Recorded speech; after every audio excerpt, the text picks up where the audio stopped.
Hello everyone and welcome back to Destiny. There has been a slew of news and tidbits throughout the week coming off the heels of the beta. We now have a lot more information about the PC beta, including dates and specs. There is news on the final Iron Banner and the final Trials of Osiris, info on clans, and also some cheeky new footage that has definitely stirred up a good amount of conversation online in regards to Destiny 2 weapons. In this video, I'll round up all of that news and also dissect some of the information we got from IGN's Bungie AMA this morning. There is a metric ton of news to cover, so let's jump in and break it all down.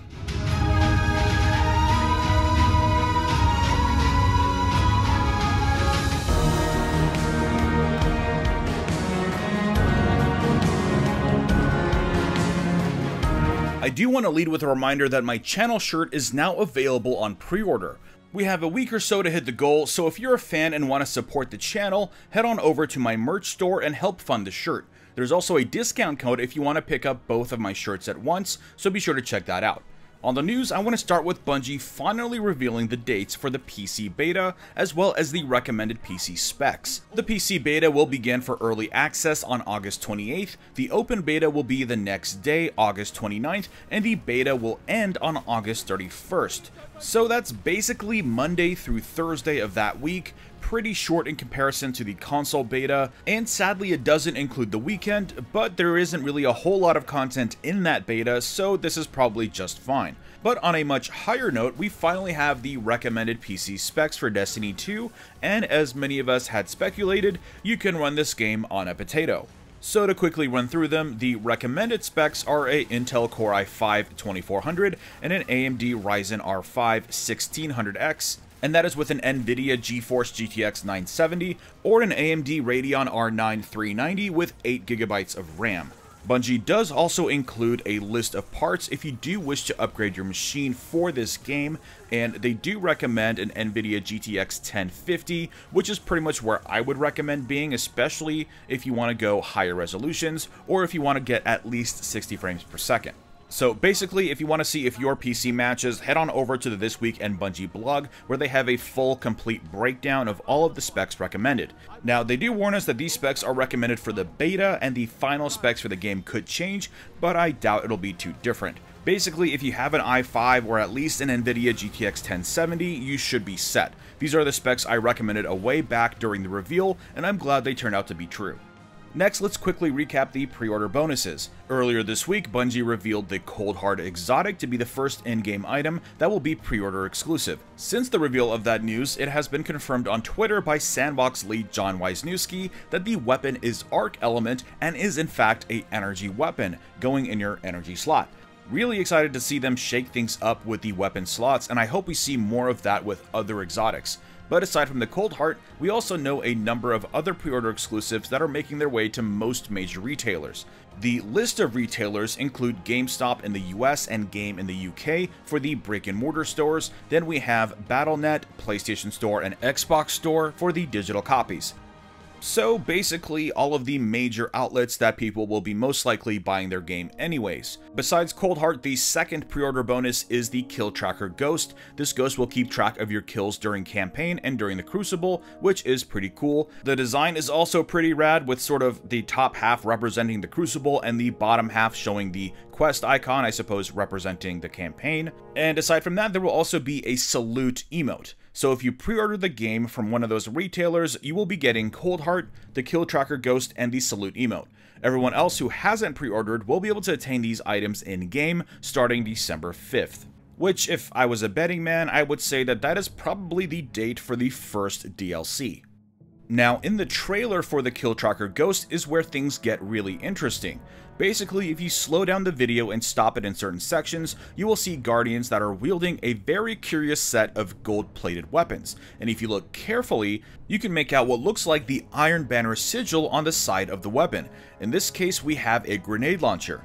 We also see the same Guardian switching over to a Suros sidearm, which has the same colors and sigil, and by the way, how awesome is this full auto sidearm? It looks like it behaves like the Trespasser, just full auto, and it looks like it expends its entire clip in just about a second. I definitely want to play around with that gun. In another shot in the trailer, we see a Viced auto rifle with a gold and red trim. We also see a rocket launcher with the same colors, so it's hard to say if these ones are simply using a shader or if they're from the Iron Banner set. Also in this shot, you can see a Scathe lock looking very fancy, with again a lot of gold trimmings. I seriously can't wait to be able to apply shaders to weapons, and I have another theory about shaders that might explain why certain beta weapons didn't have shader slots, but I'll just leave that as a tease and I'll save it for a different video. But speaking of Iron Banner, in the latest This Week at Bungie blog, we got some reminders by Bungie about Iron Banner in Destiny 1. The final Iron Banner is set for next week, and the game mode is Control. They didn't give us a breakdown of the gear, which is definitely a bit odd, and Deej said that we have to just visit Everdeet to find out for ourselves. So I wonder if they'll do something crazy and have every single Iron Banner weapon available for sale. That would definitely be a great way to send off the event. Also, if you want Trials of Osiris milestones to count towards your Age of Triumph ranking, the final trials for that is going on right now. This isn't the final trials weekend, but just the final one that will count towards Age of Triumph, as it is coming to a close August 1st. That also means that August 1st is the cutoff to order your Age of Triumph shirt if you haven't reached rank 7 by then. Aside from that, the Bungie blog gave us some information about clan migration. As they announced earlier in the summer, we will need to migrate our clans to make them Destiny 2 clans so that we can take advantage of the new clan features coming in the game, like banners, rewards, and guided games. So if you want to learn more about what you need to do to make sure your clans are ready to go, head on over to the This Week in Bungie blog. I'll leave a link down below. Clan leaders have until August 23rd to get this done, which is also the date that we can log on to Bungie.net and start customizing our Destiny 2 clan. We will be able to change things like the motto and the banner. So I will be very curious to see to what degree we'll be able to customize our banner, if we'll be able to choose like different backgrounds, different icons, different colors, and of course we'll probably have to find out for ourselves August 23rd. Finally, I wanted to recap the Bungie AMA, which stands for Ask Me Anything, and while they definitely asked Bungie whatever they wanted, it didn't mean that Bungie answered them. So sadly, that resulted in us not getting a lot of new information. Although Luke Smith did assure us that they have already implemented changes that make us feel more powerful, which is one of the criticisms from the beta. The bullet points for what they have changed in the sandbox start with grenades doing more damage, kinetic and energy weapon damage being improved, there's also more power ammo and PvE, and of course those are the changes that were already made to the final version of the game before we even played the beta. Remember, the version of the game we played was much older. But one change they have made based on our feedback from the beta is that they have made a few changes that will increase super regeneration across the game, which is music to my ears. This was one of my biggest gripes in the beta.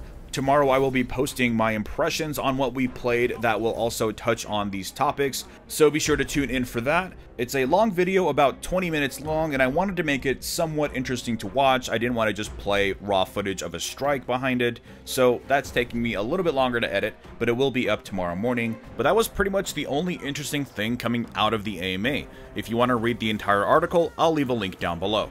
So yeah, that was an absolutely immense week for news. I imagine the news will only be speeding up as we approach the final weeks before launch. I'm most curious to see the build of the game that we'll be playing during the PC beta. I'll be interested to see if it's the improved version or the one we played on consoles. Anyways, let me know what you think of the news. Are you excited for those pre-order bonuses? Does that make a difference for you? What do you think of the PC specs, and will you be playing the PC beta? Leave your thoughts in the comments below. Also, as a reminder, be sure to head on over to my merchandise store and check out my new channel shirt. I'm a big fan of the design and I think it's going to be a pretty cool shirt, so definitely head on over and support the channel. Drop a like if you enjoyed this video and subscribe for more Destiny content. And I will see you all next time. I think it's going to lead to some pretty intense gunfights. I really do get a sense of survival, more so with the limited lives, the fight for the power ammo, and especially the focus on rewarding team coordination and cooperation. Also, as I mentioned at the start of the video, my gut is telling me that this will be the game mode used for the new version of Trials,